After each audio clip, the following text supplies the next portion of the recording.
ప్రభుత్వం ఇచ్చిన ఇళ్ల స్థలంపై మహిళలకు సంపూర్ణ హక్కు కల్పించాలన్నదే ముఖ్యమంత్రి వైఎస్ జగన్మోహన్ రెడ్డి ప్రధాన లక్ష్యమని కాకినాడ సిటీ ఎమ్మెల్యే ద్వారంపూడి చంద్రశేఖర్ రెడ్డి అన్నారు. శనివారం స్థానిక foundation hospital, Gandhi park, Saradadevi ఆలయ ప్రాంతాల్లో ఇళ్ల స్థలాలకు రిజిస్ట్రేషన్ పత్రాలను ఎమ్మెల్యే ద్వారంపూడి పంపిణీ చేశారు. ఇళ్ల స్థలాల అభివృద్ధి, గృహ నిర్మాణాలకు సంబంధించి సాధించిన ప్రగతిని ఎల్ఈడి స్క్రీన్ పై ప్రజలకు వివరించారు. ఈ సందర్భంగా ఎమ్మెల్యే ద్వారంపూడి మాట్లాడుతూ సమాజంలో మహిళలకు మరింత గౌరవాన్ని పెంచేలా అన్ని ప్రభుత్వ పథకాలకు మహిళలనే లబ్ధిదారులుగా ఎంపిక చేయడం, రాజకీయంగా ఉన్నత పదవుల్లో నియమించడం సహా ఎన్నో మహిళా అభివృద్ధి కార్యక్రమాలను సీఎం చేపట్టారని అన్నారు. ప్రధానంగా సుమారు 35,000 రూపాయలు ఖర్చు అయ్యే ఇళ్ల స్థలాల రిజిస్ట్రేషన్కు ₹1 కూడా ఖర్చు కాకుండా ఉచితంగా పత్రాలు ఇస్తున్నామని అన్నారు. భవిష్యత్తులో సదరు స్థలాన్ని బ్యాంకులో తనఖా పెట్టుకోవడం, అవసరమైతే బదలాయించుకోవడం సహా సర్వ హక్కులు లభిస్తాయని అన్నారు. అనంతరం నగరపాలక సంస్థ కార్యదర్శి ఎంఏ సుబాబు మాట్లాడుతూ ఒక్క శనివారం కాకినాడలోని 12 డివిజన్లకు సంబంధించి 6,693 మంది లబ్ధిదారులకు రిజిస్ట్రేషన్ పత్రాలు ఇచ్చేందుకు ఏర్పాటు చేశామని అన్నారు.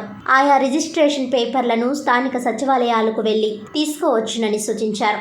అనంతరం ఇళ్ల స్థల లబ్ధిదారుల తరపున ఆయా డివిజన్లకు చెందిన నాయకులు ఎమ్మెల్యే ద్వారంపూడిని ఘనంగా సత్కరించారు.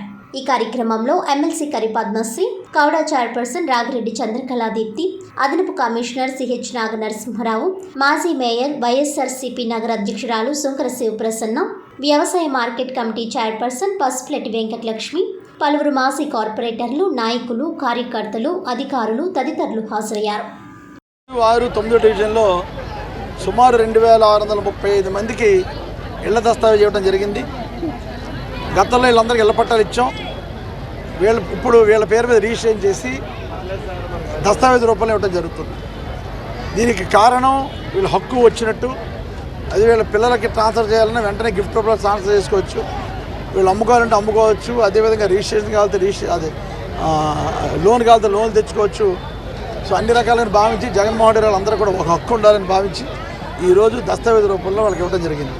అంతేకాదు ఈరోజు జరిగిన మీటింగ్లో కూడా చెప్పాం, గత పాలకులు ఎలా ఉన్నారు, చంద్రబాబు నాయుడు, పవన్ కళ్యాణ్, ఇదే బీజేపీ ముగ్గురు కలిసి 2014లో ప్రజలు మోసం చేశారు. ప్రజలు మోసం చేశారు కాబట్టి ప్రజలందరూ కూడా 2019లో తిరస్కరించి జగన్మోహన్ రెడ్డి పట్టం కట్టడం జరిగింది. మరలా 3 పార్టీలు కూడా ఈరోజు మోసం చేయడానికి మళ్ళీ వస్తున్నాయి.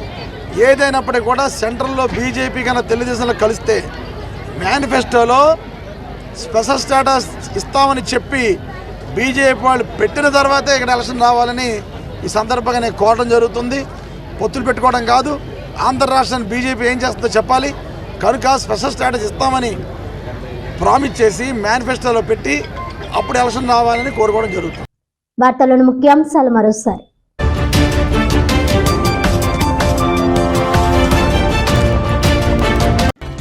కాకినాడ దంటు కళాక్షేత్రంలో ఘనంగా వంగూరి ఫౌండేషన్ ఆఫ్ అమెరికా సంస్థ 30వ వార్షికోత్సవ వేడుకల సందర్భంగా అఖిల భారత తెలుగు సాహితీ సదస్సు. ముఖ్య అతిథిగా హాజరైన మాజీ ఉపరాష్ట్రపతి పద్మవిభూషణ్ ముప్పవరపు వెంకయ్య నాయుడు.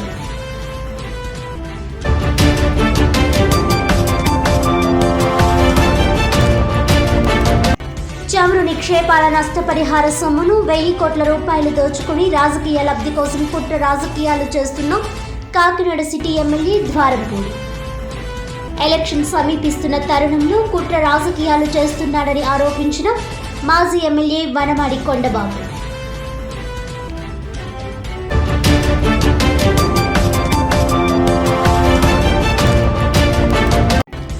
ప్రభుత్వం ఇచ్చిన ఇళ్ల స్థలంపై మహిళలకు సంపూర్ణ హక్కు కల్పించాలన్నదే ముఖ్యమంత్రి వైఎస్ జగన్మోహన్ రెడ్డి ప్రధాన లక్ష్యం. ఇళ్ల స్థలాలకు రిజిస్ట్రేషన్ పత్రాల పంపిణీ కార్యక్రమంలో కాకినాడ సిటీ ఎమ్మెల్యే ద్వారంపూడి చంద్రశేఖర్ రెడ్డి.